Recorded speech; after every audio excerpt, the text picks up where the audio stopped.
लेकिन जब भी व्यक्तिगत स्वार्थ के लिए कोई व्यक्ति समाज का दोहन करता है तो भले ही व्यक्ति कितना भी उससे लाभ क्यों न ले ले, समाज कभी उन्नति के शिखर तक नहीं पहुंच सकता। कुछ चीजें हैं जो इतिहास हमें सीखने के लिए और सोचने के लिए मजबूर करता है।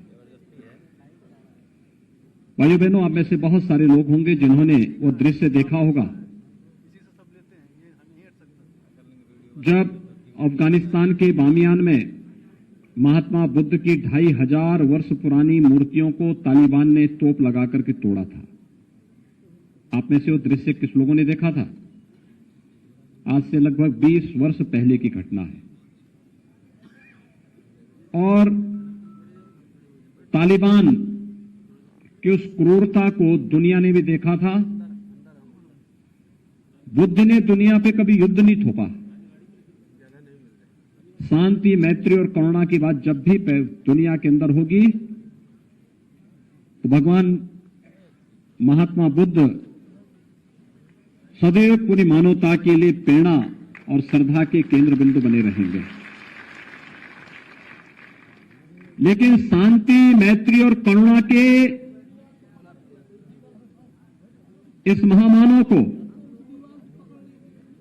उनकी मूर्तियों को तालिबान ने कैसे तोड़ा था, यह दृश्य भारतवासियों को कभी भी विस्मृत नहीं करना चाहिए और दुनिया में शांति और सौहार्द के पक्षधर किसी भी व्यक्ति को कभी नहीं भूलना चाहिए। क्योंकि बुद्ध ने तो करुणा की बात की, मैत्री की बात की, शांति की बात की। बुद्ध की प्रतिमा को तोड़ने का मतलब शांति को तोड़ना, भंग करना, दुनिया के अंदर आपसी सौहार्द को नष्ट करना। और हम लोगों ने मैंने 1999 में इस बात को कहा था, कि इन्होंने महात्मा बुद्ध को इसके माध्यम से भारत की आत्मा को ठेस पहुंचाने का कार्य किया था। एक दिन इनकी बड़ी दुर्गति होगी जिन्होंने महात्मा बुद्ध की मूर्ति को तोड़ा है। और भाइयों बहनों, आपने देखा होगा उसके कुछ ही दिनों के बाद जब अमेरिका के ड्रोन बम वहां गिर रहे थे और तालिबान के ऊपर उनकी चमड़ियां बारूद से झुलसती जा रही थी, तो हम लोगों ने कहा था महात्मा बुद्ध के साथ किए गए आपकी क्रिया की ईश्वर तुम्हें उसकी प्रतिक्रिया दे रहा है।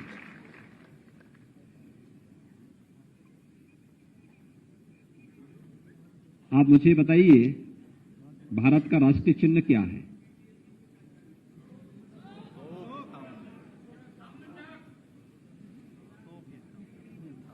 भारत के तिरंगे के बीच में क्या है? याद रखना, भारत का जो राष्ट्र चिन्ह है वह अशोक की लाट के ऊपर जो सिंह है ना, वही भारत का राष्ट्र चिन्ह बना है।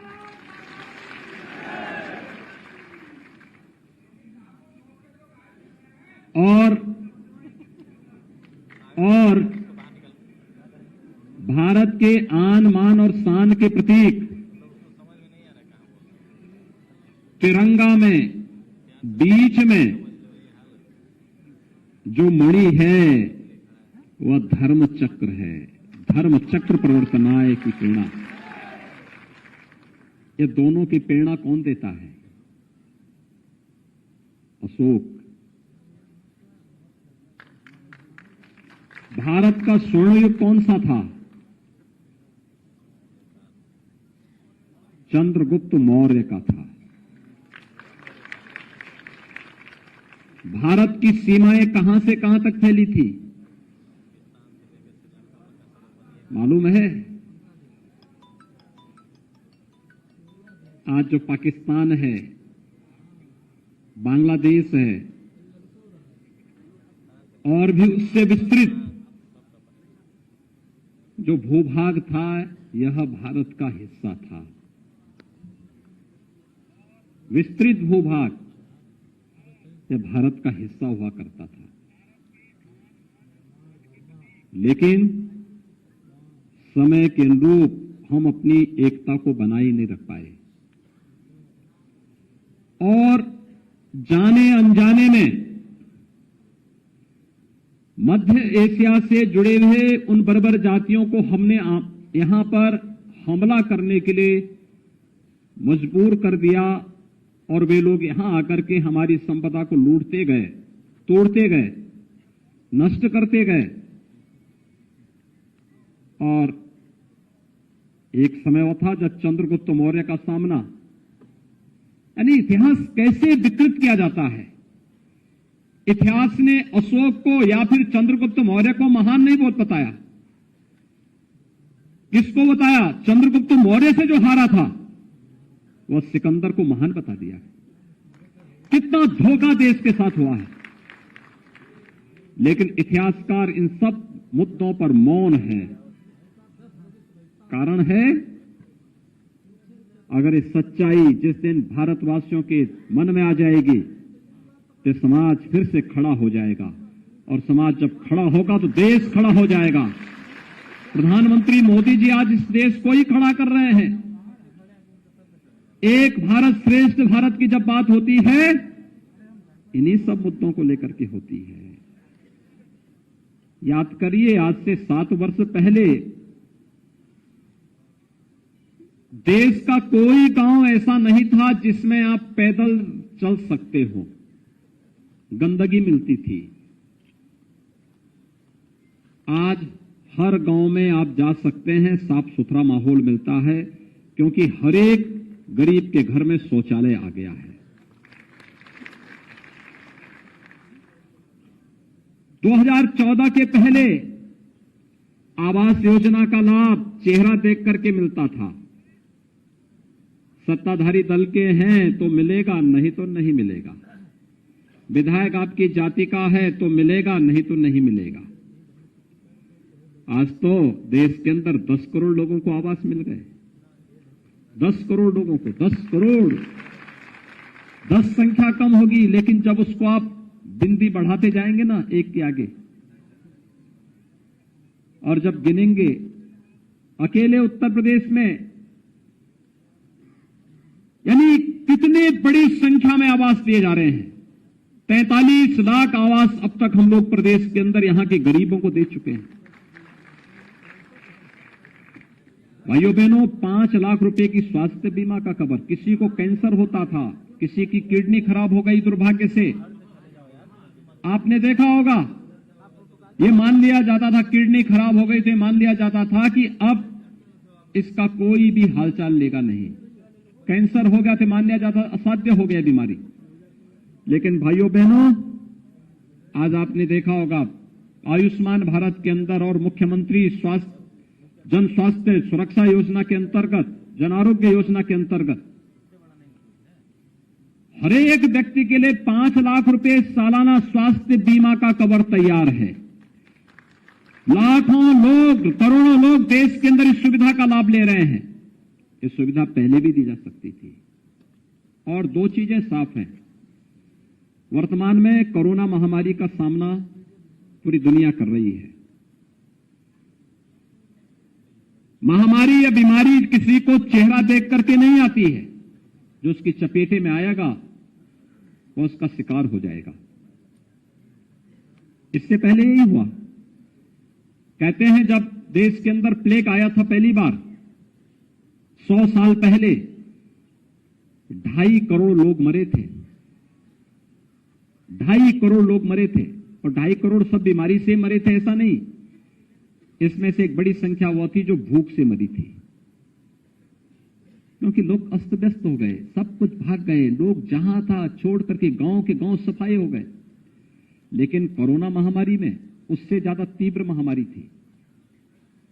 और कोरोना महामारी में आपने देखा होगा, टेस्ट फ्री, उपचार फ्री, राशन फ्री, और राशन फ्री के साथ साथ मुफ्त में टीका, यानी फ्री में वैक्सीन, सबको वैक्सीन फ्री, ये प्रधानमंत्री मोदी जी ने दिया। पहले दवा के वहां में लोग मरते थे और फिर भूख से मौतें होती थी। आज भूख से भी मौत नहीं हुई और लोगों को फ्री में उपचार की व्यवस्था भी केंद्र की सरकार ने और प्रदेश की सरकार ने पूरी मजबूती के साथ उपलब्ध करवाया। अमेरिका का हेल्थ इंफ्रास्ट्रक्चर हमसे अच्छा है, लेकिन भाइयों बहनों, वहां से बेहतर कोरोना प्रबंधन भारत का है और उसमें भी उत्तर प्रदेश का सबसे अच्छा है।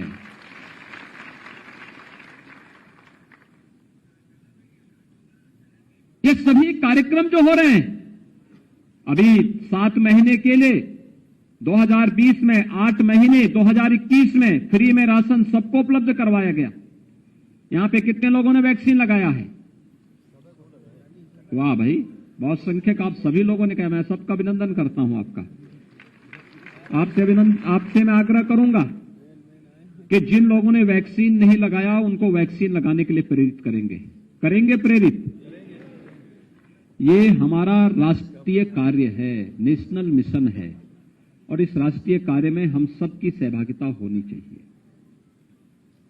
यह केवल शासन प्रशासन का दायित्व नहीं है, हर नागरिक की, हर जिम्मेदार नागरिक की जिम्मेदारी बनती है। मेरा देश रोग से मुक्त हो, मेरा देश भूखमरी से मुक्त हो। प्रधानमंत्री मोदी जी ने 15 महीनों तक फ्री में राशन दिया। होली से लेकर दीपावली तक फ्री में राशन, और सरकार ने तय किया है कि दीपावली से लेकर होली तक फिर हम लोग फ्री में राशन देंगे। इस राशन में खाद्यान्न तो देंगे ही देंगे। 1 किलो दाल, 1 किलो खाद्य तेल, 1 किलो नमक भी उपलब्ध करवाएंगे हर एक परिवार को। ये दिसंबर महीने से ही मिलना प्रारंभ हो जाएगा। इस प्रकार का कार्य पहले कभी नहीं होता हुआ देखा होगा आपने। सरकारें आई होंगी, घोषणाएं करती रही होंगी, बड़ी बड़ी घोषणाएं करती रही होंगी। किसी ने गरीबी के नाम पर, किसी ने जाति के नाम पर, किसी ने क्षेत्र के नाम पर, किसी ने भाषा के नाम पर, किसी ने किसी अन्य नाम के नाम पर, तमाम लोग हमने नारे दिए होंगे। लेकिन भाइयों बहनों, हम सबको इस बारे में देखना होगा। भारतीय जनता पार्टी ने जो कहा सो करके दिखाया है, जो कहा सो करके दिखाया। कोई इस मामले में इकवट नहीं लगता है। जो कहा सो करके दिखाया। हमने कहा कश्मीर से धारा 370 हटाएंगे, हटा दिया गया, एक झटके से हटा दिया गया। भारतीय जनता पार्टी ने 2017 में कहा था कि संवैधानिक दायरे में रह करके अयोध्या की समस्या का समाधान करेंगे। अयोध्या में भगवान राम का भव्य मंदिर के निर्माण का कार्य आगे बढ़ गया है।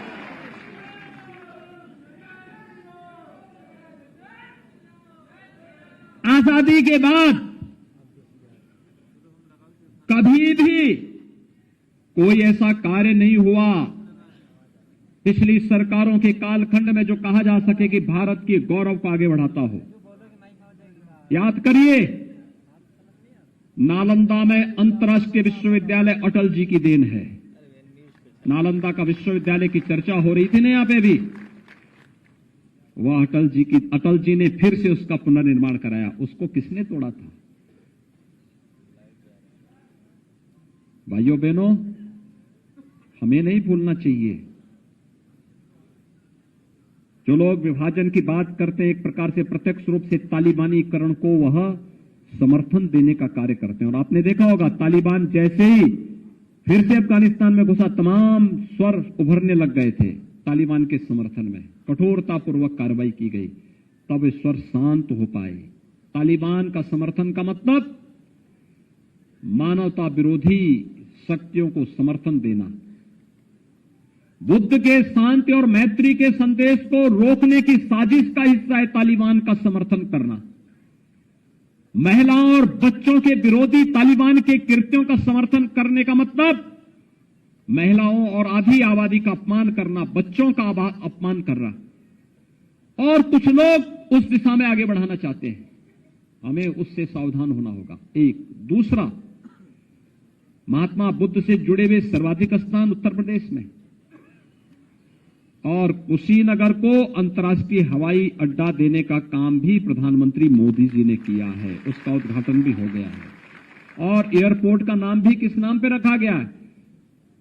महात्मा बुद्ध के नाम पर, भगवान बुद्ध अंतर्राष्ट्रीय हवाई अड्डा।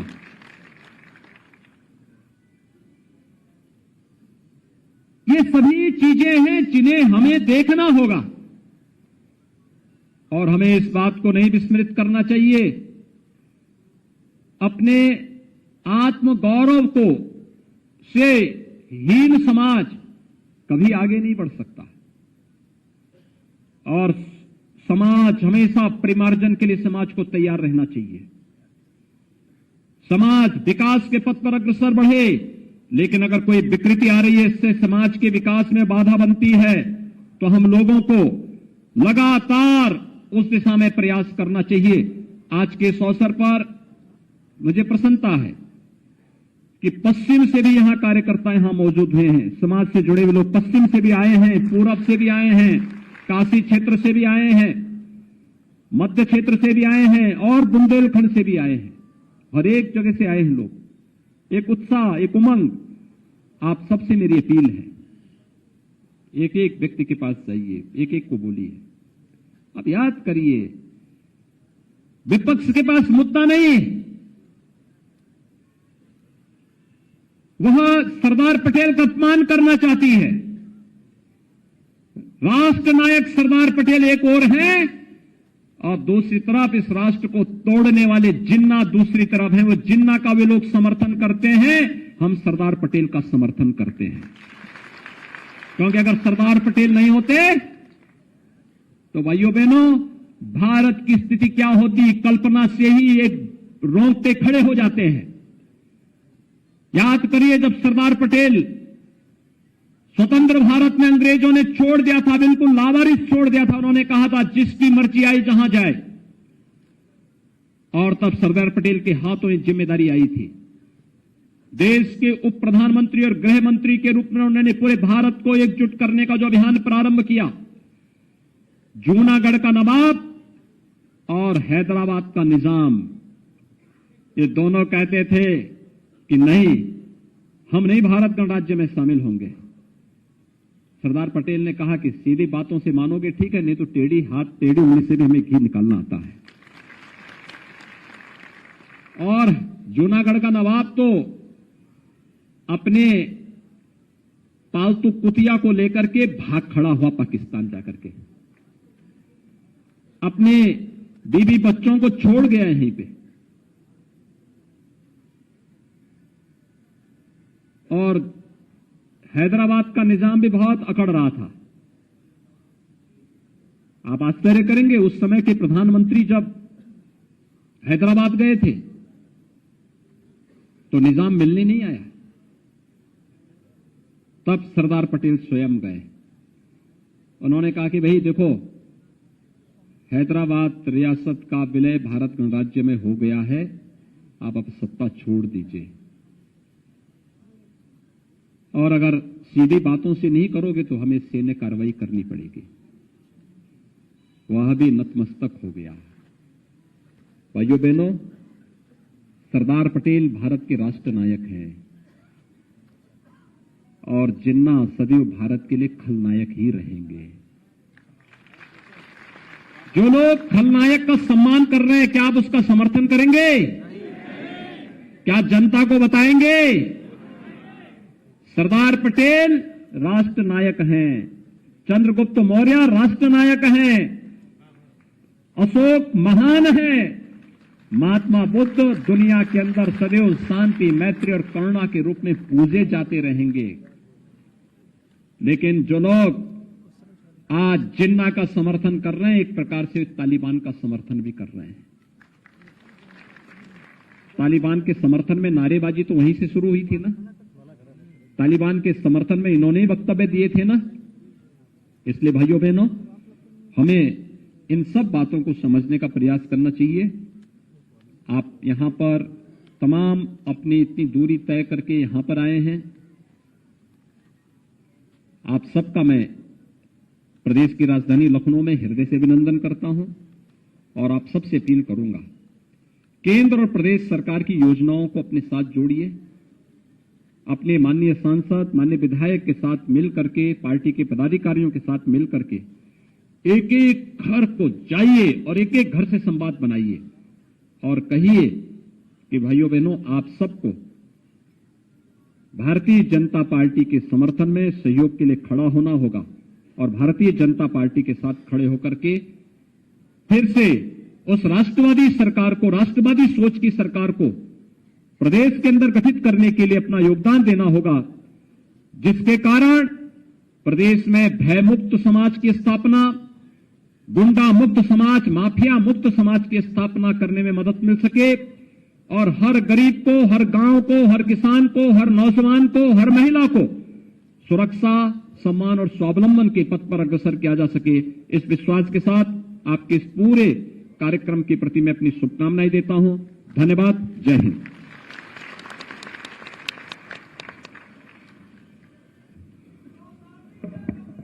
भारत माता की। हम सबके मध्य